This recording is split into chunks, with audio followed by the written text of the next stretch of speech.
Jule. So in the last class we ended at law of diminishing marginal productivity and law of variable proportion. So I am beginning from that only. So again, as a brief recap, the first is your law of diminishing marginal productivity of labor, or it could be any other factor. I'm simply writing MP.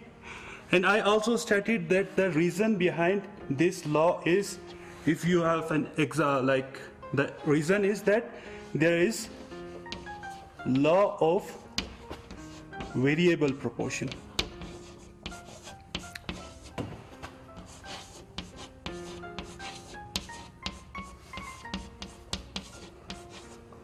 What does this law state is that as you increase the employment of variable factor, keeping other factor constant, marginal productivity will eventually diminish. Here I am using this curve.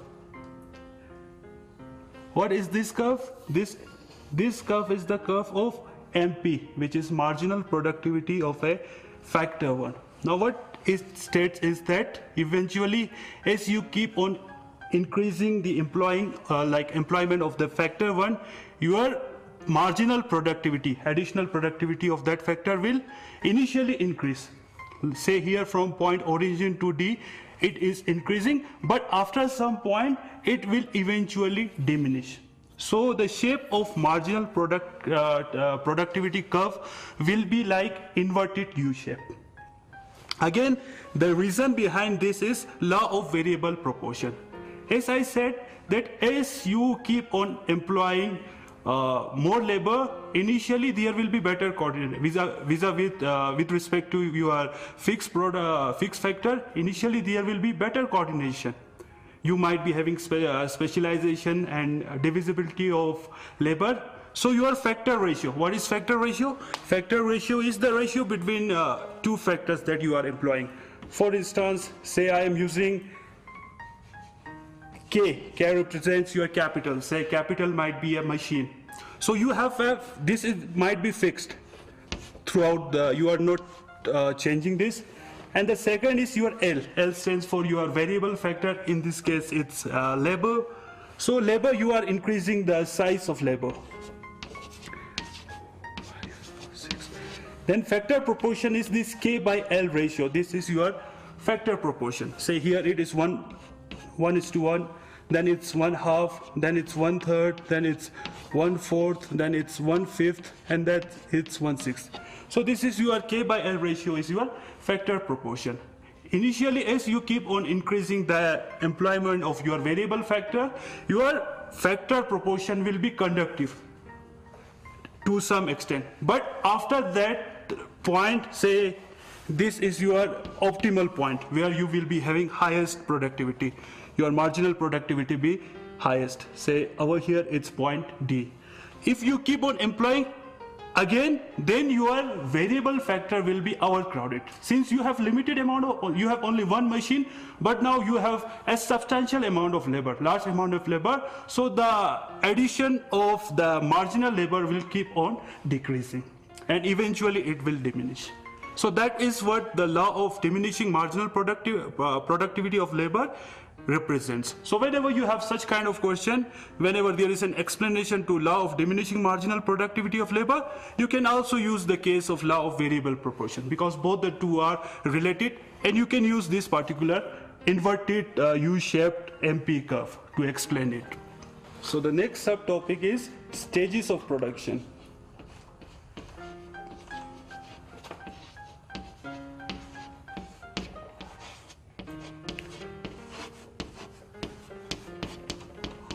Or you can also say that it is shapes of TP, which is your total product, MP, marginal product, and average product curves.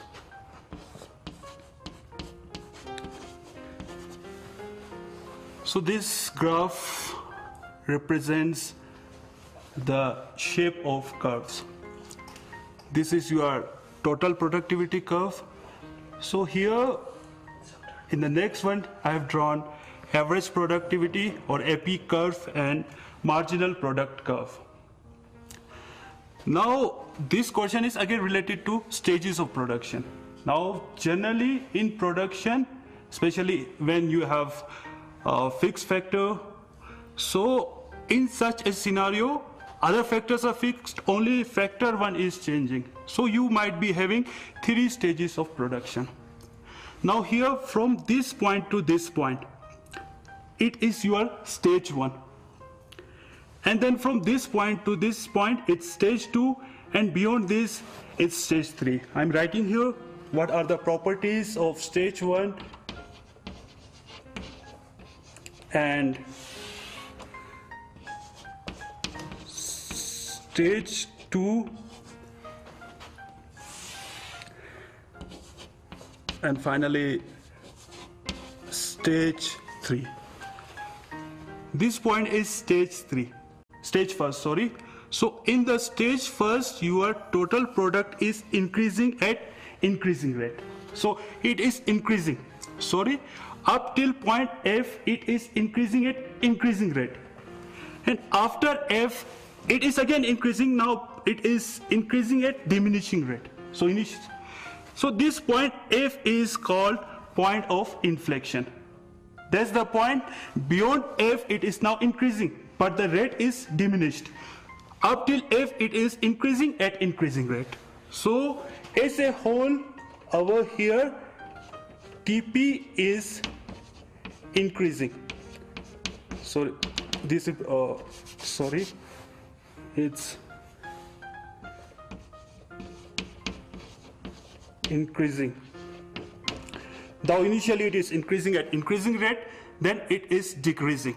It is increasing but at diminishing rate. Second is, now if we look at MP, that is MP curve is here increasing, and it is reaching its maximum possible point at D, which corresponds to your point of inflection F, and after that it is decreasing. So in the stage 1 itself, your MP is increasing, but beyond point D, it starts decreasing. So that is the trend of MP. So MP is initially increasing,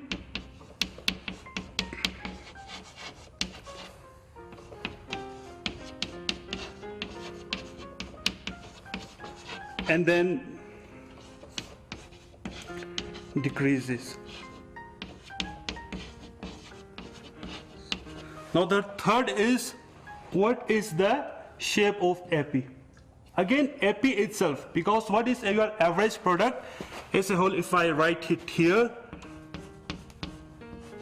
AP is simply average of your summation of marginal products by X1.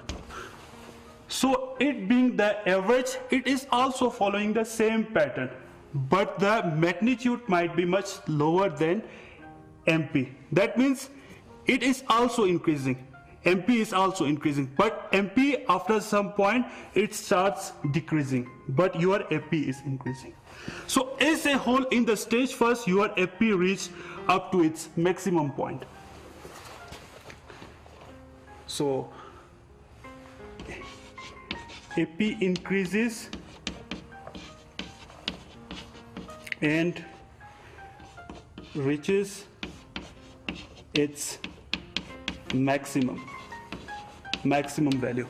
So this is your stage first.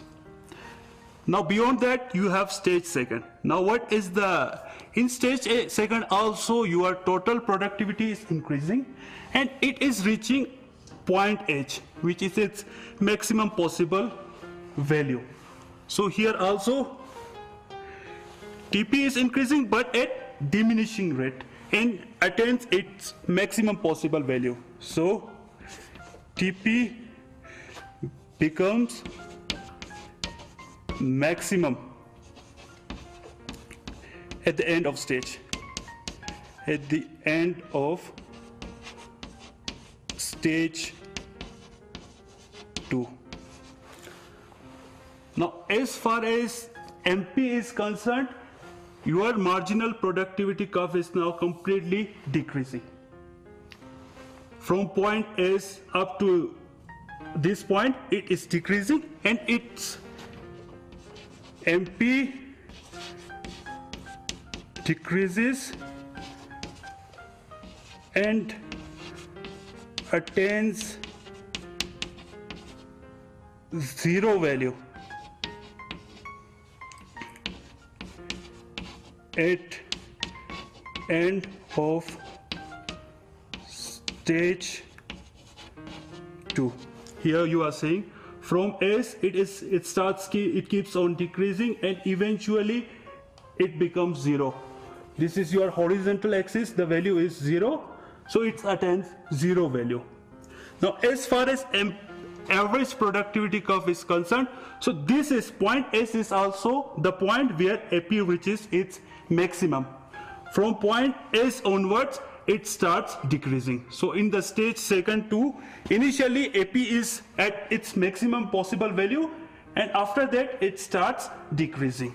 So AP starts decreasing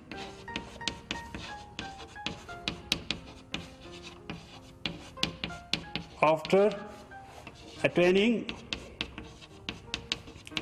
its maximum value. AP attains its maximum value at the end of stage 1. Now what is the stage 3rd? That is the third stage. In the stage 3rd, already now your total production is at its peak. So beyond it, now it starts decreases.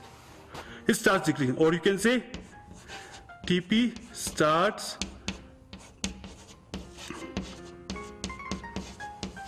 decreasing. As far as MP is concerned, now in this stage MP is negative. That means the marginal productivity of an additional labor will be 0. For instance, say there is 5 labor. I am employing 5 labor and the productivity is 100. And after that I am employing the additional labor, 6 labor. Again your productivity is not 100 but say it's 98.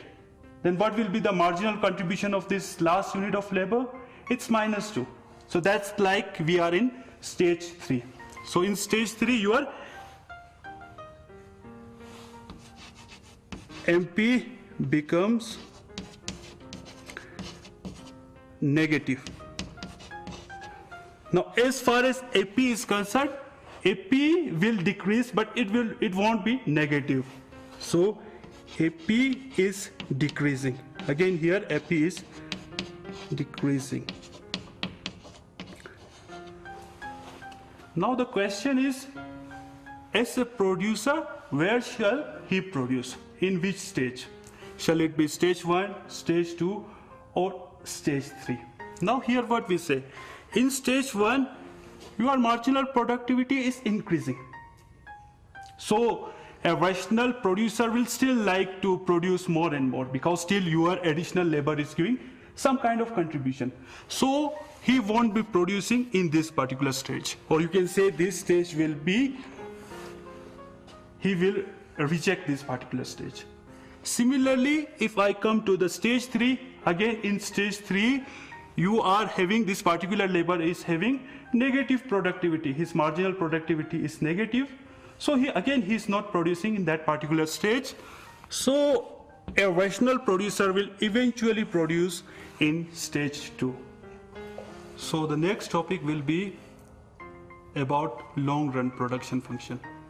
Again, at a higher level, we studied that laws determining production, or you can say laws of production, will be different for different time period. Say one is return to factor, which we studied till now, and then there is a new concept called return to scale, which we will be doing. return to factor A determines your short run production function. Short run production function. Now what is this short run production function? We know that in short run production function,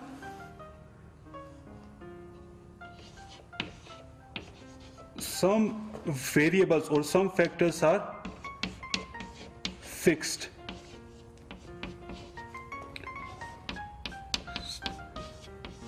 And only one factor is variable. In the earlier cases, we studied that your labor is flexible and capital is fixed, which is the classic case of short run production function. Over here, your factor proportion.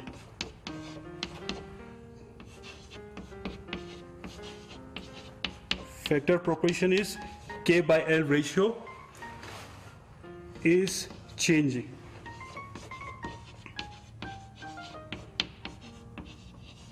That's what we studied till now. Now, return to scale will be applicable to long run production function. If in production function, in the long run, a particular producer can increase or decrease the size or quantity of all factors. That means both your labor and capital or any other factors can be changed easily. So here all factors are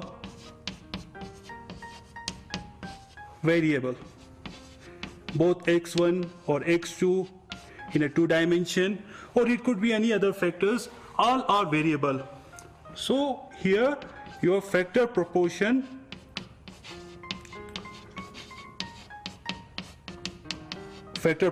means K by L ratio or anything is constant. To understand it graphically, okay, we can use the help of isoquants to understand it in much detail. On vertical axis you have factor 2 and here you have factor 1. Now what are isoquants? They are different combinations of factor inputs that give you same level of output. So I am drawing some isoquant. So that is Q0 and that is Q1, and say this is your Q2. Corresponding to this, in the short run, what is the thing is that your factor 2 is constant. The only way you can increase your production is by employing more and more of factor 1. Or in other words, say this is the factor 2. Your factor 2 is constant. So I'm putting a ceiling. Factor 2 is constant.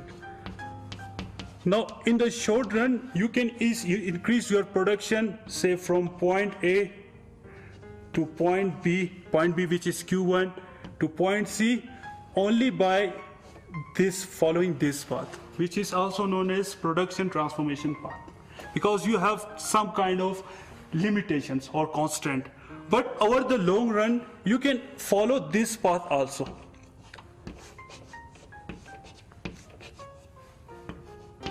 In the long run, since you are not now, you don't have any kind of ceiling, so you can increase your production by employing more of factor 2 also. So this is something which will be governed by return to scale,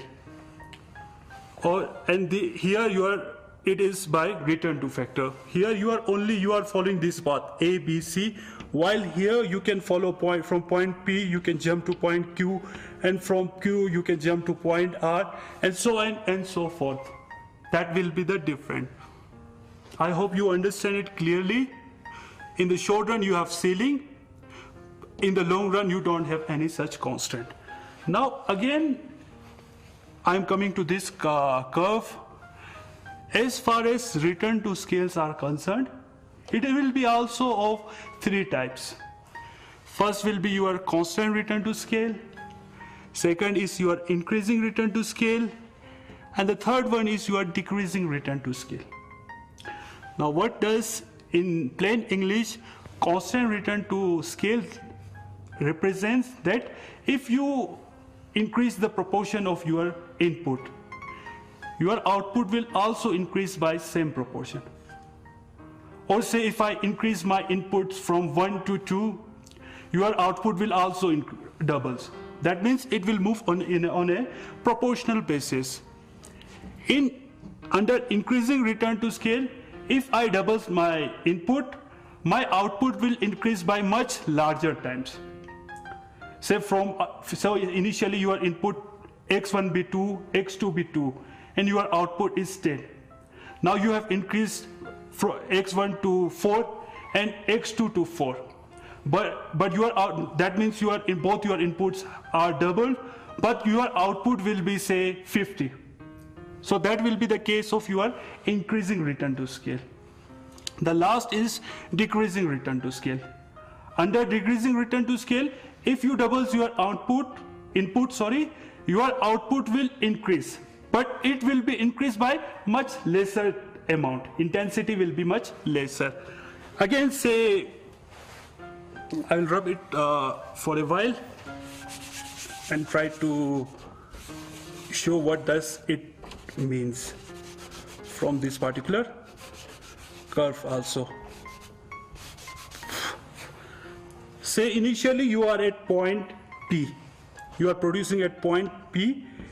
At point P you are employing 1 unit of factor 1 and 1 unit of factor 2. Now from point P you have increased your scale and you reach point Q.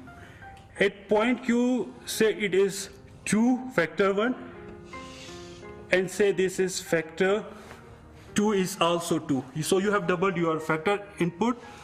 Now say initially say your Q is equal to 10,